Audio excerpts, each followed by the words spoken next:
جب بھی محرم آتا ہے تو عام طور پر لوگ ماضی کی باتیں بہت کرتے ہیں، تاریخ کو دہراتے رہتے ہیں، جس میں کچھ سچی باتیں بھی ہیں اور کچھ جھوٹی بھی ہیں، اور عموماً لوگ آپس میں بیٹھ کر بحث و مباحثہ شروع کر دیتے ہیں، کون حق پر تھا اور کون نہیں، کس نے کس پر زیادتی کی۔ کیا اللہ تعالیٰ یہ فیصلہ آپ سے کروائے گا جو آپ اپنی انرجی لگا رہے ہیں ان چیزوں پر؟ یا آخر کب تک ہم ماضی کی باتیں کرتے رہیں گے؟ ہمیں کیا کرنا چاہیے؟ صرف ماضی کو یاد کرتے رہیں یا پھر مستقبل کی سوچیں؟ مستقبل کی سوچیں۔ ہم میں سے ہر ایک کو اپنے مستقبل کے بارے میں فکر مند ہونا چاہیے، اور پھر ایک ایک فرد جب اپنے مستقبل کے بارے میں فکر مند ہوگا تو مل کر اجتماعی طور پر ہم سب اپنی دنیا اور آخرت کے بارے میں بہتر منصوبہ بندی کر سکیں گے اور آگے کو بڑھ سکیں گے۔ تاریخ صرف سبق کے لیے پڑھی جاتی ہے کہ اس سے انسان عبرت حاصل کرے، سبق لے، اور آئندہ وہ غلطیاں نہ دہرائے، آئندہ ایسا کوئی کام نہ کرے کہ جس سے پچھلوں کو نقصان ہوا۔ لیکن افسوس یہ کہ ہم نہ سبق لیتے ہیں اور پھر انہی چیزوں کو ریپیٹ کیے چلے جا رہے ہیں۔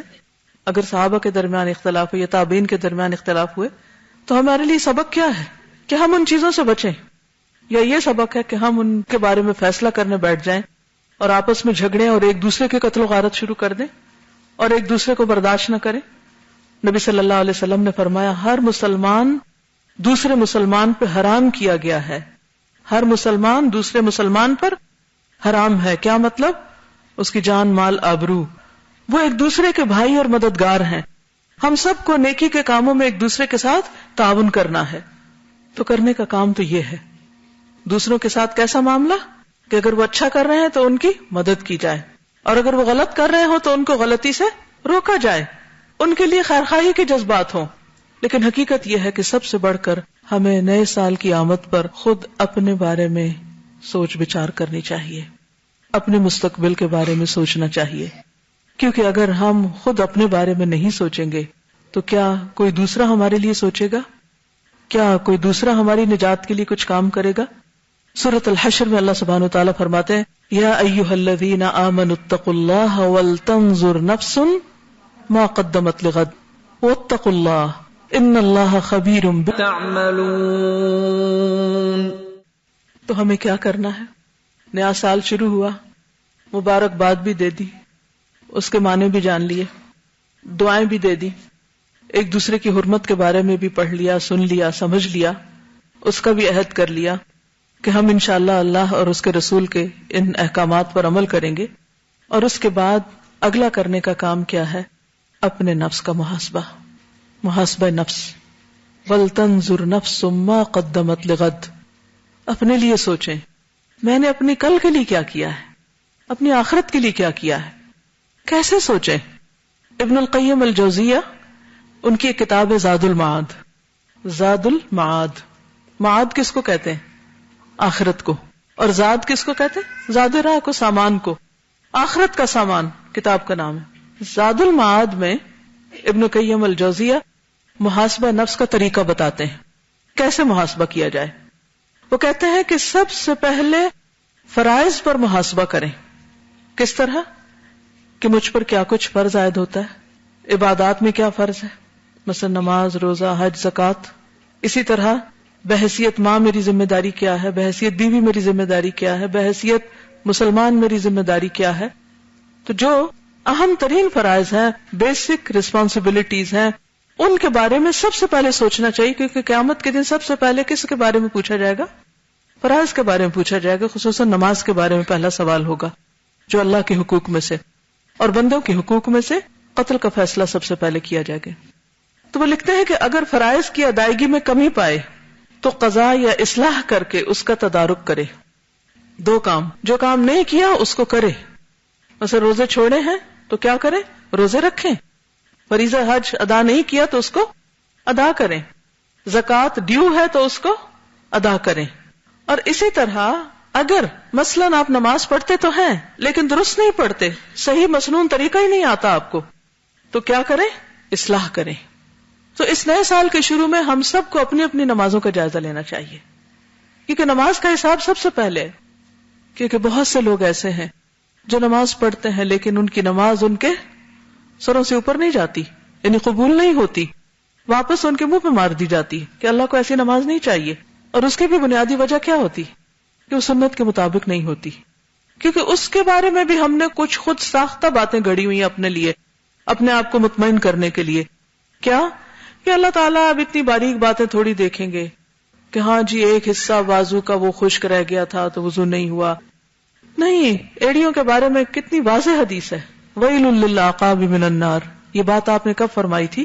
جب ایک موقع پر آپ نے صحابہ کو وضو کرتے ہوئے دیکھا اور ان کی ایڑیاں خشک تھیں تو آپ نے فرمایا ان ایڑیوں کے لیے آگ سے ہلاکت ہے.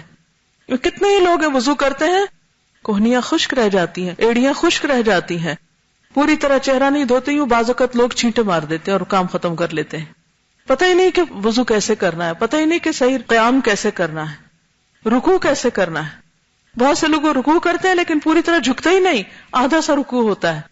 سجدہ کرتے ہیں پوری طرح سر ٹکاتے ہی نہیں، پورے اعضاء سجدے کے زمین پہ لگاتے ہی نہیں، ناک زمین کو لگتا ہی نہیں، اور وہ اٹھ جاتے ہیں اور وہ سمجھتے ہماری نماز ہو گئی. بعض لوگ لباس صحیح طور پر نہیں پہنتے، بعض اس میں اللہ کو یاد نہیں کرتے.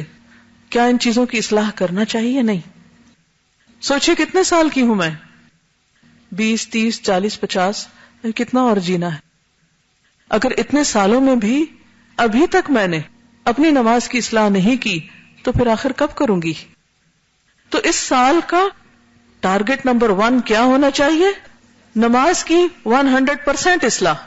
اور اس کے لیے نماز نبوی کتاب اور کیسٹس، اور اس کے علاوہ بخاری کا کتاب الصلاۃ اور بھی کتابیں جو آپ کو ملتی ہیں ان کو آپ دیکھیے، اپنے آپ کو ایک ایک سٹیپ پہ چیک کیجئے کہ کیا میرا وضو، میرا لباس، یعنی جو بنیادی شرائط ہے نماز میں ایون داخل ہونے سے پہلے، ان کے پورے مسائل مجھے معلوم ہے، پاکی اور ناپاکی کے سب باتیں مجھے معلوم ہیں. تو ان سب چیزوں کی اصلاح. پھر کہتے ہیں کہ پھر منہیات پر محاسبہ کرے. منہیات وہ چیزیں جن سے منع کیا گیا ہے. اپنا جائزہ لیجئے کہ کون سی ایسی چیز اب تک میری زندگی میں شامل ہے جس سے اللہ نے روکا اور مجھے پتا اللہ نے اس سے روکا ہے اور میں پھر بھی کیے چلے جا رہی ہوں.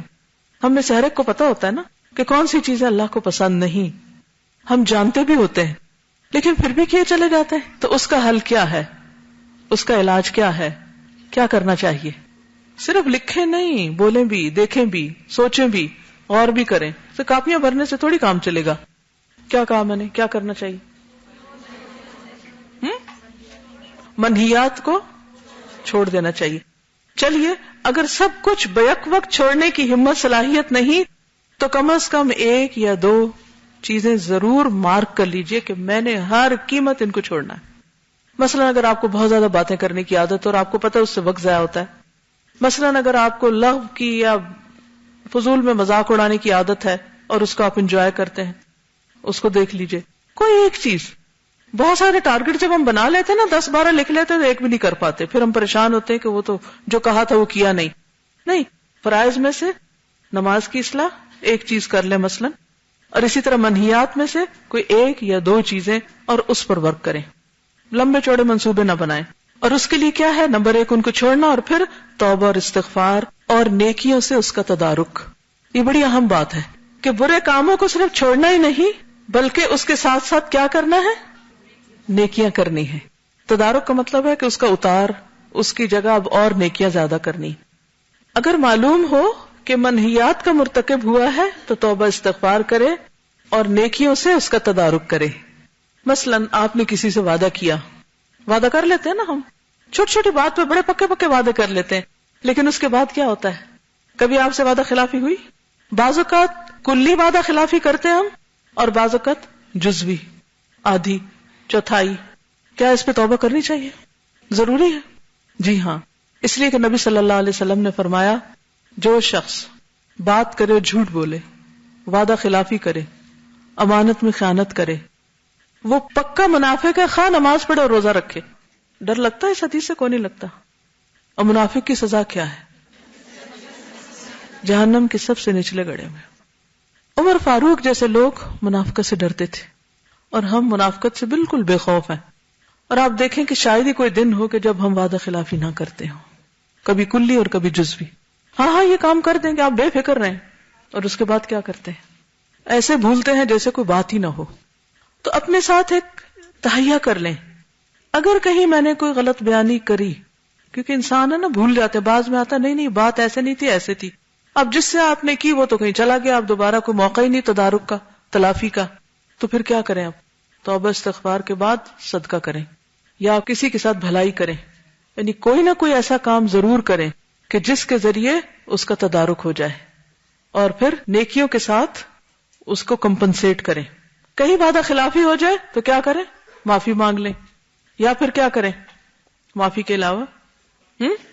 یاد آئے تو پورا کر دیں، چاہے اللہ سے کیا ہو چاہے بندوں سے کیا ہو، اور اسی طرح کثرت سے کوئی نہ کوئی نیکی کا کام کرتے رہیں، کسی کے کام آئے، کسی کی مدد کریں، کسی کی خدمت کریں، کیونکہ بعض اوقات مال نہیں ہوتا اتنا کہ صدقہ کر سکیں، تو اس میں کسی بھی طرح کیا کریں؟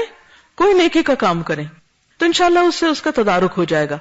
پھر ابن القیم کہتے ہیں کہ غفلت پر اپنا محاسبہ کرے، فرائض کی ادائیگی، منہیات اور غفلت پر محاسبہ۔ ہم غافل ہوتے، فرائض سے غافل، ذکر سے غافل، نیکی کے کاموں سے غافل۔